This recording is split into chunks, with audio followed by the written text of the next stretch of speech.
Inofera niya ako, may gusto ka ba na posisyon? Sabi ko, wala akong gustong posisyon. Tapos ang sunod niyang sinabi sa akin, pwede ka bang tumulong sa midterm elections para sa mga senators? Tapos sabi niya, kasi di ba yung tugtong ng pagbabago, kasali naman yun sa unit team noon. Pero amoy alak siya at 10:30 in the morning. Doon na-confirm yung decision ko na mag-resign. So, hindi ako ang failure. Siguro, ang failure is yung 10:30 pa lang ng umaga, amoy alak ka na. 10:30 pa lang ng umaga, amoy alak na daw itong si Marcos Jr. Aray ko! Ayun na nga mga kababayan, butataho itong si Marcos Jr. sa mga punto de vista nitong si VP Sara dito sa video na to. Sinagot na ho nitong si VP yung mga patotsada ng administrasyon ni Marcos Jr. sa kanya na kesyo failure daw yung pagiging Department of Education Secretary niya. At dito rin ho sa video na to, mga punto de vista nitong si Manong Ted Pailon ang pag-uusapan natin kaugnay doon sa naging privilege speech nitong si Ping Lacson kahapon. At para naman dito kay Manuel Bunuan, konting kahihiyan naman ho. Anak ng toka, kung meron ho kayong konting respeto sa sarili nyo, mag-resign na ho kayo. Yang pamumuno nyo dyan sa DPWH ng 3 taon, naghatid ho ng sandamukal na kapalpakan at sandamukal na aberya sa ating mga kababayan. Kaya, por Diyos por Santo, mag-resign na ho kayo. Please. Pigilan nyo na ho yan. Hindi ho kayo naging mahusay na DPWH secretary. Okay? Pero bago wala lang yan mga kababayan, ako, 962,000 subscriber na ho tayo. Konting tulak na lang ho, magwa 1 million na ho tayo. Sa mga nag-subscribe, sa mga nakalipas natin video, maraming salamat ho sa pagsuporta sa PH Update. At para sa mga nagpakulay, sa susunod na video ko na ho kayo, may mega love shoutout. Ayun, ito si Ma'am Ariza yun, no? Ito si Ma'am Raspberry, itong si Ma'am Sir Herbiscal. Naku, natambakan na naman ho tayo. Sa susunod na video, pasadahan na ho natin to. Ayun na nga mga kababayan, ano hong banat nitong si Eli San Fernando dito kay Manuel Bunuan. Sabi ko nitong si Eli San Fernando, bigyan mo naman ng kahihiyan si PBBM, mag-resign ka na. Yan, simple lang naman. Manuel Bunuan, hindi ako galit sa iyo. Hindi ako galit sa iyo. Angry ako sa iyo. Hindi ako galit. Galit ako sa iyo. Anak ng toka, nasa harapan mo, Brad. Ginagawa kang siraulo ng mga tauhan mo. Sabi siguro ng mga tauhan mo, yan yung si Manuel Bunuan. Siraulo yan, di naman tayo mahuhuli niyan eh. Hindi ako hindi sinasabi siraulo ka. Yung mga tauhan mo, ganun katignan. Ganun ang pagiging inutil mo sa pagmumukha ng mga ng mga tauhan mo, di ba? Hawin nyo na, makakalusot na. Ano yan eh, tanga yan eh, di ba? Oh. Kung ako sa inyo, yung sa kahihiyan na inabot nyo na, mag-resign na ho kayo. Dapat nung nagpa-courtesy resignation itong si Marcos Jr., walang kaabog-abog, dapat nagpasa kayo. Diba? At ang problema, alam ko nagpasa ka, diba? Kaso ang problema, bakit? Mayroon pang pinapatrabaho sa'yo. Siguro, sabi nitong si Marcos Jr. dito kay Manuel Bunuan, linisin mo muna bago ka umalis. Linisin mo muna ang ahensya ng DPWH bago ka umalis. Baka marami pang ebidensya dyan. Ano ba dahilan? Bakit kapito ko ka dyan sa pwesto na yan? Maraming pera nga pala dyan sa DPWH. Yung mga bilyonaryo ngayon, wala na sa Department of Custom. Wala na sila sa custom. Alam nyo, nasa DPWH. Gusto yung maging bilyonaryo na mabilisan, meron kayong 200,000, sumali kayo sa bidding. Pag wala kayong gamit, mag-arkila kayo ng gamit. Di ba naman loko-loko itong mama na to? Pwede daw kayo sumali sa bidding. Dapat meron lang kayong proof na meron kayong maaarkilang mga gamit o nakapag-arkila kayo ng gamit. Di ba? Anong klaseng contractor yun? Wala ka sariling gamit, aarkilahan mo. Papasaliin pa ni Bunuan yung mga contractor na kahit isang bulldozer, isang backhoe, wala sila. Okay lang. Sali kayo dito. Everybody's welcome. Higa nga. Mag-resign ka na, sir. Please lang. Kung meron ka pang natitirang ika nga hiya sa sarili mo, di ba? At respeto sa sambayan ng Pilipino. Sabagay, wala kayo yan eh. Kayong dalawa ng amo mo, ano kayo, mga walang kwenta kayo. Ito, dito tayo kay Vice President Sara Duterte. Base ho dito sa pinaka-latest na post ng News 5. Ito, palpak, PBBM, inalok ako ng bagong posisyon. Yun naman pala eh. Inalok naman pala si VP Sara eh. Kung failure siya, dapat hindi inalok. Ito, hindi ako ang failure. Pumalag si VP Sara Duterte sa pahayag ni Palace Press Officer Yusek Claire Castro na complete failure ang vice bilang dating Department of Education DepEd Secretary. Ayon kay VP Sara, inalok siya ni Pres Bongbong Marcos ng ibang posisyon nang magbitiw siya sa pwesto bilang Education Secretary noong 2024. Ito naman kasi si Auntie Claire eh. Tanungin mo muna kasi yung amo mong bangag. Natutusta ka dyan sa mga statement mo eh. Hindi naman pala fail kasi kung failure yan, bakit pa siya aalokin? Damuho talaga, oo. Inoperad niya si Pres Marcos, ako may gusto. Kabang posisyon. Sabi ko wala akong gustong posisyon. Tapos ang sunod niyang sinabi sa akin, pwede ka pang tumulong sa midterm election para sa mga senators. Sira. Nakanantawa. May saltik ba yun si Marcos Jr.? Good afternoon.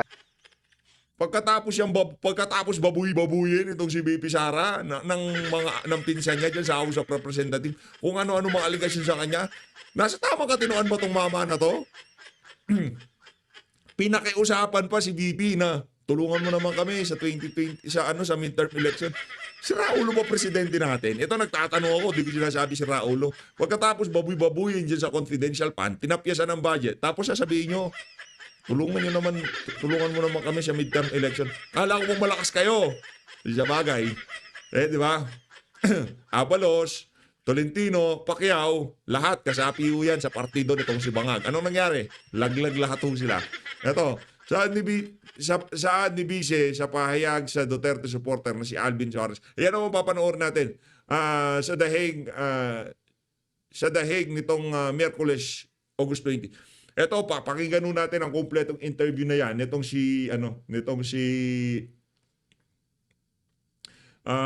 VP Sara, ha? Good afternoon, Vice President Sara Duterte. Vice President Inday, the palace has said your time as DepEd Secretary was a complete failure. This stems from their statement that the country remains at a paper and pencil in comparison to other educational system of other countries which are modernized. What is your response to that, ma'am? Oh, thank you, Alvin and Tourism, for this opportunity to speak, and explain my side. Unang-una, masabi ko yon na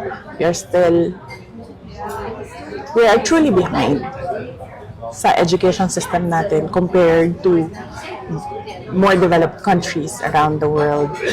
And that is true. That is an observation. That is a fact of the Philippines. And I have all the right to say kung ano yung katotohanan ng bansa natin. That is covered by the freedom of speech and expression natin. So, dapat siguro walang magalit. Kasi yun naman yung katotohanan ng bansa natin eh. Saan ba tayo magsisimula mag-isip ng mga solusyon kung hindi natin tanggapin na mayroong problema? Correct. Iano ko talaga yan. Hindi ko tayo makakadiretso dito sa bansa na to kung hindi muna natin i-admit na mayroon tayong problema. Oy, Manuel Bunoan, makinig ka dito ha. Para mag-resign ka na mamaya. Yung bayan. Pangalawa, Hindi ko maintindihan saan nanggagaling yung total failure ako as a Department of Education Secretary. Kasi iba yung actions ni BBM noong ako ay nag-tender ng resignation. Kung maalala ninyo, that was June 19, 2024. It was a Wednesday. Matagal ko na pinag-isipan yung pagre-resign. Inisip ko na kapag mag-resign ako, habang nasa administration ako, inaatake ako. Pag nag-resign ako, dodoble yung atake sa akin. Posibleng mag-file ng impeachment case sa akin dahil September 2023 pa lang pinag-uusapan na yon. So, matagal ko na hawak-hawak yung resignation letter na yun. Matagal akong pabalik-balik sa Malacanang, pero hindi ko talaga pa naibigay. Pero nung June 19, 2024, dun ko na isip na yun ang pinakatamang panahon na ibigay ko na yung irrevocable resignation ko. Kasi merong meeting sa Malacanang about opening of classes na hindi naman dapat na umaabot sa level ng Pangulo, pero meeting ko no para sa kung kailan magbubukas ang klase. So after nung meeting, mag-request ako kay President Marcos if I can have a few minutes of his time. Meron lang akong ibigay sa kanya na sulat. So, ang ginawa niya, sinabi niya, so ano kasi yon? Meron silang reception area, tapos papasok ka sa isang room. Doon sa room, doon ginagawa yung meetings nila. Merong conference table. Tapos, pinapasok niya ako sa isa pang room. Doon sa loob, nagmukha siyang office na may table, may office table, may lounge, merong living room. Doon niya ako dinala. Meron pa isang conference table. So, tinanong pa nga niya ako hindi ka pa nakapasok dito? Sabi ko, hindi. First time ko ito nakapasok dito. Tapos nagkwento pa siya na, nung panahon ng tatay ko, ito parang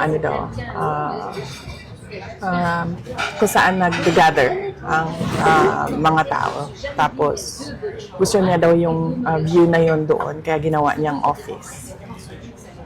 Sabi ko, okay.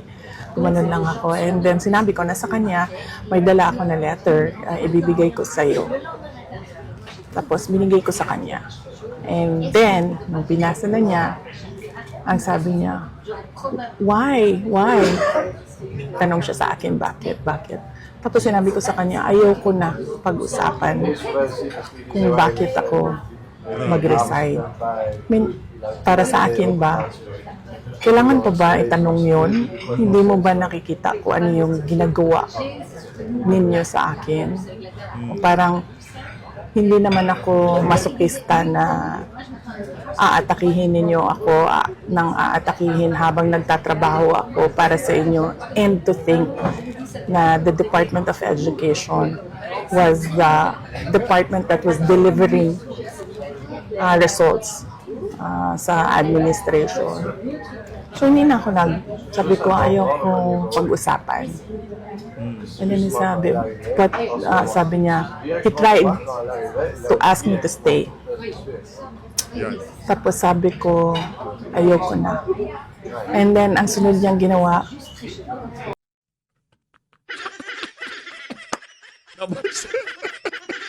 Nabasted si Marcos Jr. Parang magjowa, anak ng tokwa. Parang magjowa. Ano ba yan, BP? Binasted mo.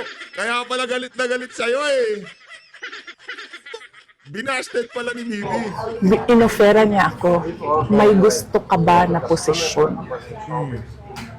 Sabi ko, wala akong gustong posisyon. Tapos ang sunod niyang sinabi sa akin, pwede ka bang tumulong sa midterm elections para sa mga senators? Tapos sabi niya, kasi diba yung tugtong ng pagbabago, kasali naman yun sa unity noon. Gumanon siya. Sabi ko, hindi ko, pag-iisipan ko, pero wala pa akong plano para sa 2025 midterm elections ng senators. So, clearly, lahat ng attempts niya to make me reconsider my resignation, na sinabi niya, magstay lang ako as Department Secretary o DepEd, na sinabi niya, gusto ko bang lumipat sa ibang posisyon, sabihin ko daw sa kanya, na sinabi niya, pwede ba akong tumulong sa midterm elections ng 2025. So, hindi iyon actions ng taong tumitingin as failure ako. Yan. Action yon ng taong tumitingin na kailangan niya yung trabaho ko. So, hindi ko alam saan nagagaling yung sinasabi nilang failure ako as a Department of Education Secretary.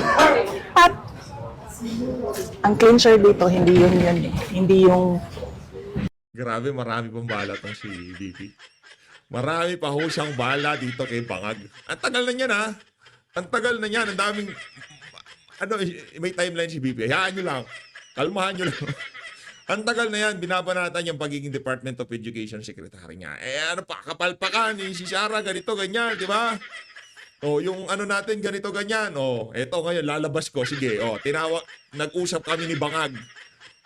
Ano pa siya, ika nga, para siyang supot. Busted doon siya eh. Di ba?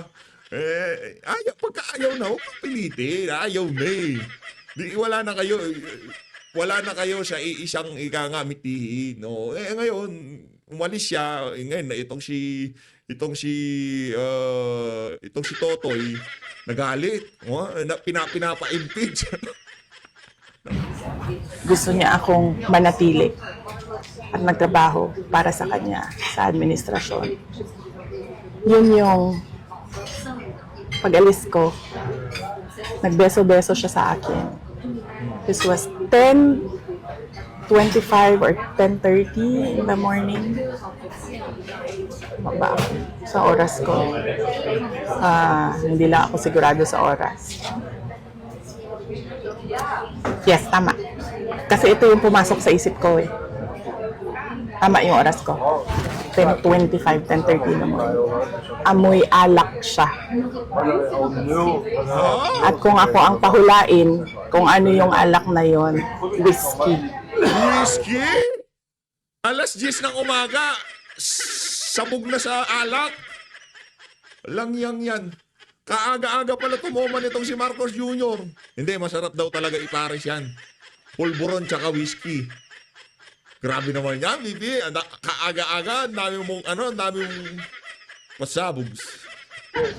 Pero, hindi ko naman siya nakita nag-inom ng whiskey. Nakikita ko siya lagi umiinom ng champagne. Champagne. Pero amoy alak siya at 10:30 in the morning. Doon na-confirm yung decision ko na mag-resign. Ang Petang Garapata, kaaga-aga, ang ginagawa pala nitong si Bangag umotoma. Langyang yan. So, hindi ako ang failure. Siguro, ang failure is yung 10:30 pa lang ng umaga, amoy alak ka na. 10:30 pa lang ng umaga, amoy alak na daw itong si Marcos Jr. Aray ko! Alam niyo mga kababayan, tayo umiinom naman din. Di ba? Toma ho tayo. Pero yung tipong may oras yan, Brad. Bago matulog, para maaga kang magising bukas, hindi naman pampasarap ng tulog. Pampaagang magising dyan. Sa totoo lang, yung mga manginginom dyan, hindi ko alam, baka ako lang. Pagka ako bumanat, kinabukasan makakagising siguro. Hindi pampasarap ng tulog yan. Pampaaga ng gising. Di ba? Ngayon, kung ikaw, tumutoma ng umaga pa lang, hindi ka naman mangangamoy alak kung di ka tumutuma eh. Kahit na pagyayakapin mo yung mga amoy alak na yan, hindi ka naman mangangamoy alak kasi yung amoy manggagaling yan sa ilong mo, sa nostrils. Hindi kung saan sa bibig o hindi, sa pawi, wala yan, sa bibig yan, sa hininga, ika. Bibi naman. Grabe to si Bibi. Ayun na nga mga kababayan, commentary ako kayo dyan. Hindi ko tatanggalin yung ano na yan nitong si Vice President Sara Duterte. Hindi ko tatanggalin yan kasi malupit yan eh. Matindi yan. Marami pang kargada tong si BP Sara. No? Ibang klase, ibang kalibre talaga nitong si ano na tayo. Ito na, it's bolahan time. Ika nga, bobolahin ako nitong si Manong Ted, si Ping Lacson. Hindi. Pakinggan natin game. Magaling. Mga kapatid, we have to give credit sa competent staff po ng senador and of course kay Senator. Palakpakan natin kahit tayo naman binigyan natin ng credit niya si Ping kahapon, di ba? Yan ibigay ang credit kung sa mga nararapat bigyan. Sir Pamphilo Ping Lacson dito po sa kanyang talumpati na binigkas kahapon. Just a short manifestation Mr. President, please. Okay, Mr. Chair. The gentleman from San Dionisio, Parañaque. Mr. President, just a short manifestation, please. Just a short one. Gigil? Short one. Please. All right. The gentleman from San Dionisio, Parañaque. Yes, please. What is your manifestation? Mr. President, ironically, it's the gentleman from Cavite, Mr. President. He's the one exposing in full details with facts, figures, and visuals all the shenanigans in Bulacan. It's very ironic, Mr. President, that is the guy from the Cavite area who traversed all of this area. Ouch! Sino bang taga Bulacan na Senator Joel, oh? Yes. So, Mr. President, Yes. In fairness kay Senator Joel, 19th Congress, nagsasalita na siya. Ngayon lang na-emphasize talaga dahil mainit ang usapin. Pero in fairness, magpakano lang tayo dito, fair lang tayo. Nagsasalita din ho itong si Joel Villanueva. Okay? Mr. Chair, what is your comment? ang mako-comment ko dyan, baka inuna lang yung Bulacan. Baka isunod ang Cavite. Dahil ang dami nilang reklamo ng baha doon. Okay. Oo. But anyway, so what can you say before we take a break and we have to get the side of the congressman from the good province of Oriental Mindoro. Well, base doon sa manifestation ni Senator Ping Lacson, Anong manifestation? Privilege speech. Okay. Ayan, privilege speech Yung ni sa akin yung Senator Ping manifestation. Lacson. Oo. Mr. President, just a short one, please. Because this is my beloved province. You know? It is Ba't so taga Bulacan ka? difficult. Akala ko taga San Dionisio, Parañaque ka. It is so difficult that in Bulacan there is now Bukulan. Bukulan! Oh. Ba't Okay, go ahead. Oo, ngayon bukulan na mga kapatid. Pero dito nga po Gawin nga natin tunog natin. Maya naman kayo! sa naging privilege speech ni Senator Ping Lacson, mga kapatid, habang may mga ilang proyekto po tayong nakita na ang tawag nga ay ghost projects, guni-guni, multo, dahil pinondohan ng pagkalaki-laki pero hindi mahagilap ng team ni Senator Ping Lacson kung nasaan yung proyekto. Again, ang talo na naman, walang iba kundi tayo. Taong bayan, taxpayers na naman. Habang pinapanood ko siya kahapon, naisip ko, sayang na naman yung binabayad kong tax. Ang hirap-hirap gumising ng maaga, magtrabaho ng patas. Tapos ganito, bilyong-bilyong pondo po yung nilulustay nitong mga nabanggit. May mga nabanggit na pangalan si Senator Ping. But again, paano yung pag-prove noon? Yun nga. Ang sa akin lang, sana wag tayo matapos sa pag-name dropping, Yan, sa sasabing correct. magkakaroon ng investigasyon. Ay naku, palakpakan natin si Ma'am DJ. Ma'am DJ, bata mo si PH update dyan sa na yan, dyan sa banat mo na yan. Dapat di lang tayo matapos dyan. Dapat, may makulong, may mabitay. Dun sa pagpapanagot, yun lang ako. Wag din sana matapos yung Pangulo sa pag-ikot dun sa mga lugar na sinasabing may flood control projects na multo o ghost sana sa dulo may happy ending para sa taong bayan. Kasi Yun. parang sa akin, kung paulit-ulit po itong mangyayari, paulit-ulit lang din makakahanap po ng magiging creative itong mga taong ito sa pagkulimbat sa pondo po ng bayan. Kasi nga, parang sistema na siya. Kumbaga, ever since the world began, ganito na yung ginagawa. Nagkakaroon lang ng bagong mga proyekto na po pwede nilang mahanapan ng butas kung saan nila pwede isingit yung mga kukulimbatin na pera. Yun lang ang sa Mga akin, kapatid, ano po, again, we say thank you po sa kanyang staff, ni Senator Thank you. Panfilo Lacson.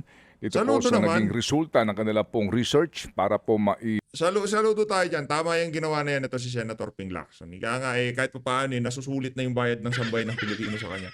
Lipat na ho tayo dun sa interview. Magbubulahan na lang tayo.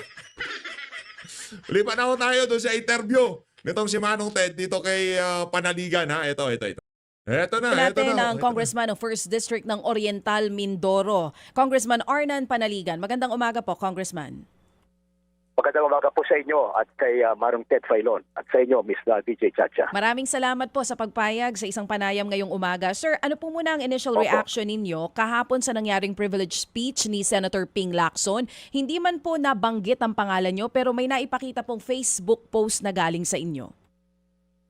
Ay, siyempre tayo po nagulat at nalungkot din sa nangyaring yan dahil first time po natin nakaranas na tayo ay maitawid sa kanyang mga controversy.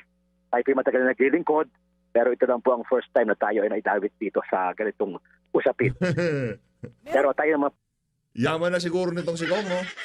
Itong si Kong Arnan Panaligan. po ay nagkapaliwanag din. Sige sir, sabi nyo nga po tayo po'y nagpapaliwanag din. First time nyo pong nasangkot sa ganitong klase ng issue. May binanggit po kayo, no? May mga interviews na po kayo kahapon. Sinasabi nyo po doon, DPWH ang proponent at implementor ng proyekto. Doon po sa mga nabanggit na projects ni Senator Ping Lacson sa Nawan at Baco, Oriental Mindoro, pwede nyo po bang ipaliwanag sa amin po iyon?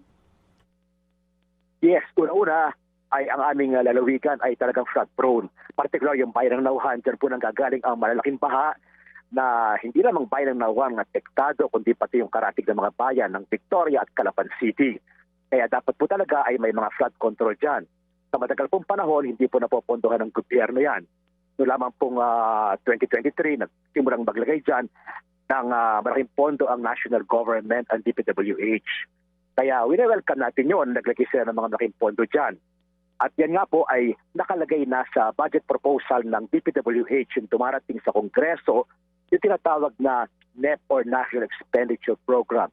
Nakalista na po dyan ang mga flood control projects na yan. Naka-itemize na pati yung amount at saka yung location at kung anong ilog ilalagay. So hindi nyo po ni-request ito? Sinasabi nyo po na ang naglagay ng pondong ito ay ang DPWH? Yes po. Pwede ko po sabihin yan categorically na hindi po natin yan nilabi. Although, we have to admit, tayo nahingi ng mga flood control projects kasi nga tayo ay flood prone. Pero yung po mga... Nantoa hindi na totoo yan, Kong. Ang daming nag-aagawan sa pondo dyan sa House of Representatives. Nataon, ibinigay sa inyo? Hindi ka nagsasalita, hindi ka naglalabi, sigurado ka? Lalabas din ang katotohanan ko, huwag kang mag-alala. Nakalista na sa NEP, yung po initiative ng DPWH. May nakalagay Yung po... po mga aproba ng 2023, 24, yung po ay inilistat na ng DPWH sa ating National Expenditure Program. Oo, kasi nabanggit niyo po kanina, matagal nang hindi napupondohan yung area ninyo na may kinalaman sa flood control. Pero, uulitin ko, hindi po ito request from your office na pondohan nyo kami kasi matagal nang wala kaming pondo for flood control. Galing po yun mismo sa DPWH? Yung po mga nakalista ron sa NEP, yung po galing sa DPWH. Initiative po nila yan.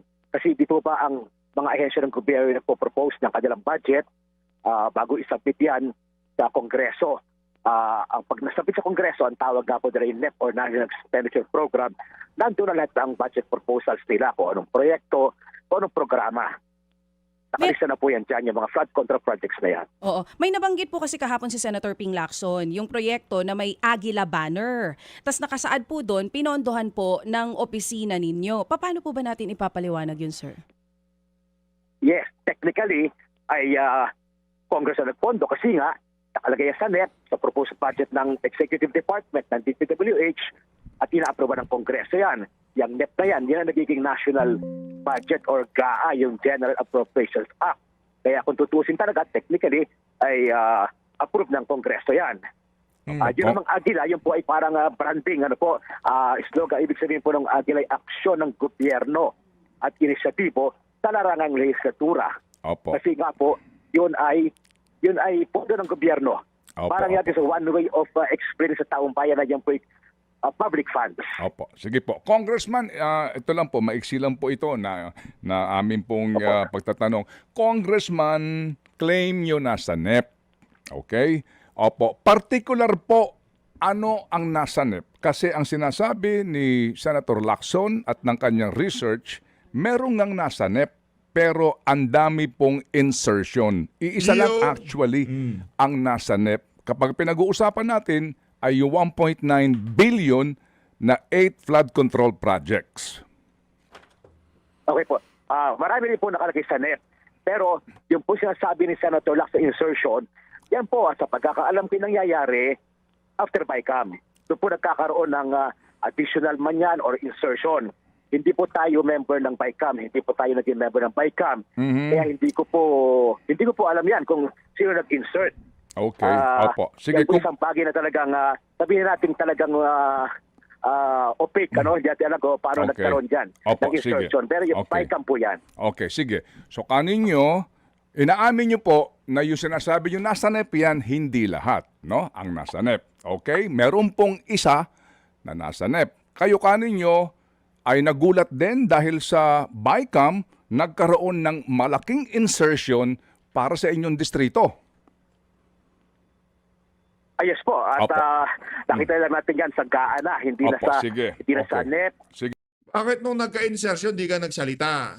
Dapat kung nagkaroon ng insertion, tapos nakita mo yung in-insert na pondo, walang nagiging resulta doon sa proyekto, ba't di ka nagsasalita? Kahit anong palusot mo kung meron silang mababanat sa'yo. Sige po. Hindi na sa General Appropriations Bill, kundi sa GAA na. Sige. Bira And ka of naman course, kung dahil Sino dapat po? ay Sino po? flood-prone province. So, sino po yung palagay ko anghel yon sa mga taga Mindoro kasi hindi kayo humihingi, nagkaroon ng insertion na malaki sa inyong distrito. Sino kaya yun? Aray ko. Angel. Hindi nyo ba inalam? Kasi napakalaking tulong yan. Mantakin huli nyo, wala kayong ginagawa, nagkaroon ng napakalaking insertion para sa inyong distrito? Yes nga po. Una-una, we-welcome namin ngayon kasi nga kami flood-prone at sa matagal na panahon, walang flood control project sa amin. So, most likely, maaaring ang ahensya rin na involved ang naglagay dyan, ang DPWH. Maaaring yan ang representasyon kasi po, sa pagkakaalam ko, ang ahensya ay nahingi ng dagdag. Yun po ang pagkakaalam ko, nahingi ng dagdag. Sandali lang ha. Kasi po, ang ahensya, kung pag-uusap, ano bang budget po pinag-uusapan natin dito? Hindi itong 2025, di ba? Kasi ang binabanggit dito, itong 2024 hanggang itong nga pong 2022. So, last year po na budget, nang hingi ang ahensya in your behalf? Ganun po sila? Sa dinami-dami Maaari po yun. Ha? Okay. Opo. Mari po kasi nga po, ang DPWH, sila nagpoponto niya ng mga proyekto. Pagka ganyan ang inyong congressman, palitan nyo na. Itapon nyo na sa basura, anak ng tawa. Wala kang responsibilidad? Kasalanan lahat ng DPWH? Anak ng tawa, naglagay sila ng flood control, di ka man lamang nagpadala ng tao. Ako mayayari dyan. Check nyo nga yung flood control na yan. Nagpunta ka doon sa site, ginaya mo itong si Gov. Dolor, maniniwala kami na isa ka sa mga ika nga, mga nagalit dahil dyan sa mga falsipikadong flood control na yan o guni-guning flood control. Pero ngayon, ini-interview ka, sinasabi mo na, DPWH yan eh, ano yan eh. Distrito mo yan, obligasyon mo yan. Kung ano man ang proyektong bumaba dyan, mapa-covered court, mapa-basketball court, mapa-flood control, linalagay nyo nga mga pangalan nyo, pagka nga merong groundbreaking, yung mga mukha nyo, inaambalang nyo eh, di ba? Pinapaskilo nila, di ba?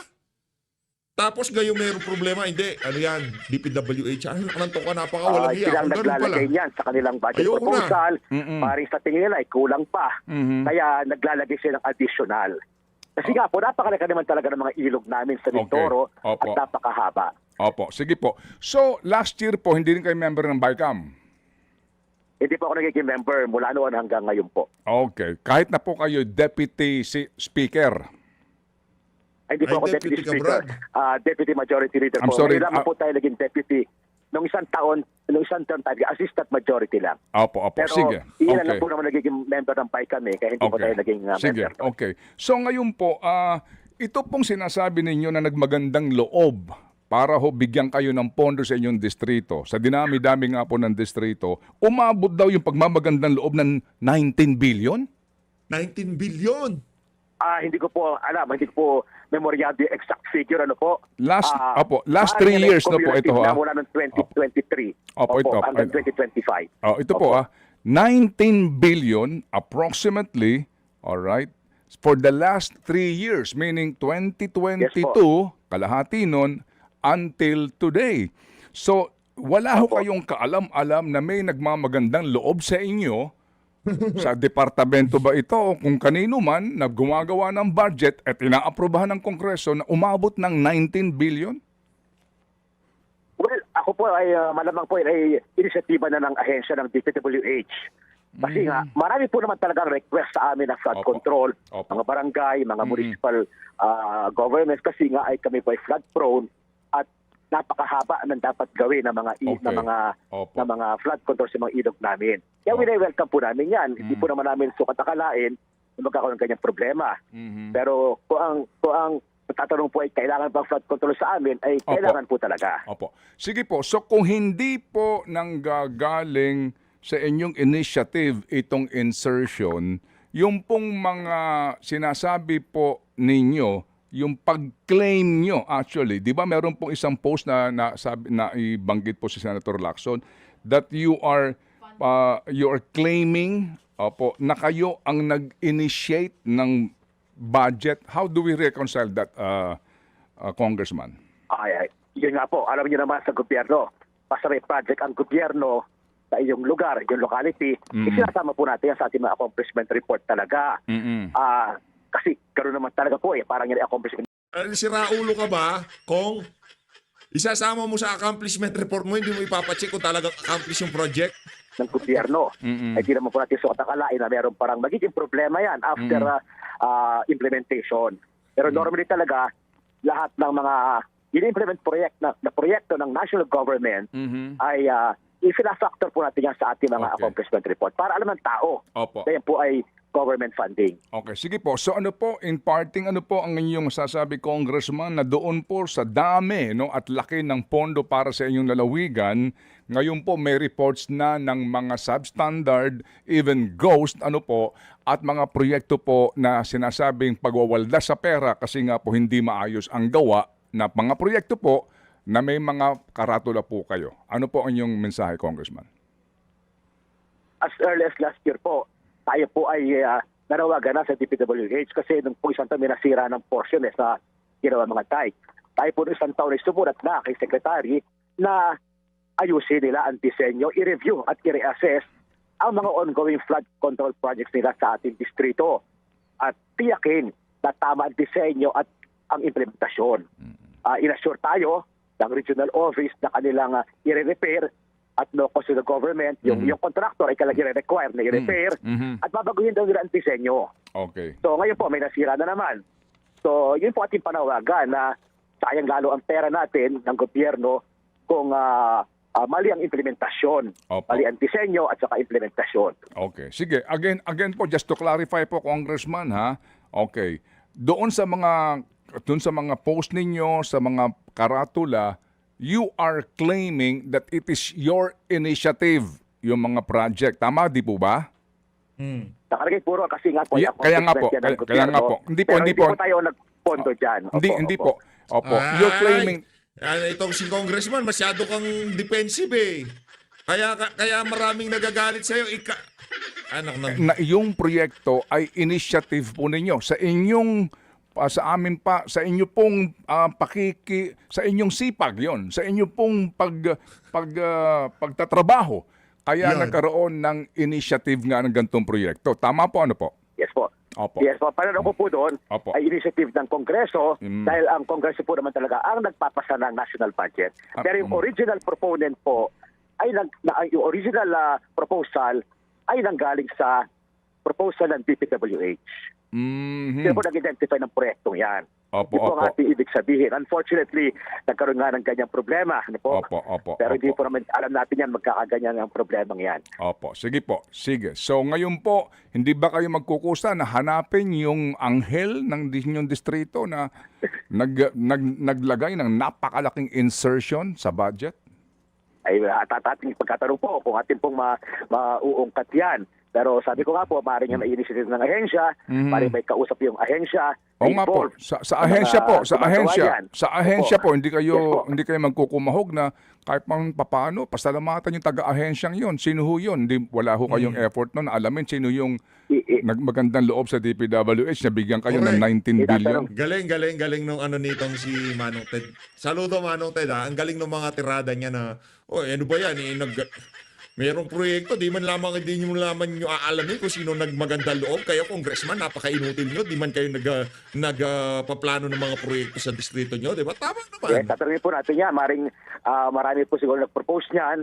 Ating pong tatanungin para di masabi natin sa kanila Opo. na yung kanilang naging proyekto ay may problema at kailangan kanilang Opo. ayusin. Opo, sige po. So salamat sa inyo pong panahon. At least po amin nakuha ang inyong panig, Congressman Arnan Panaligan ng 1st District na Ayun na nga mga kababayan, dito na tatapusin ang ating reaction video. Maraming salamat sa pag-support sa Page Update. Mag-ingat po kayo lahat.